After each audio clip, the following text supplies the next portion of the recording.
ಕೊಕ್ಕರೆಗಳು ನೀರು ಹೋಗ್ತಾ ಇದೆ ಗಿಡಕ್ಕೆ. ಈ ಕೊಕ್ಕರೆಗಳು ಬಂದ್ಬಿಟ್ಟು ಹುಳ ಹಿಡಿಯಕ್ಕೆ ಬಂದಿದ್ದಾವೆ.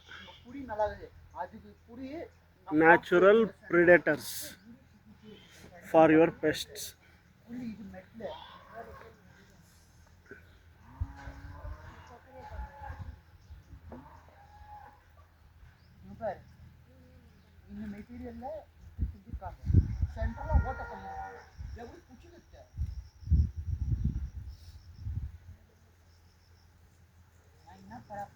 ಒಂದು ದಿವಸ ಕಮ್ಮಿ ಅಂದರೂ ಒಂದು 10-20 ಕೊಕ್ಕರೆಗಳು ಬರ್ತವೆ.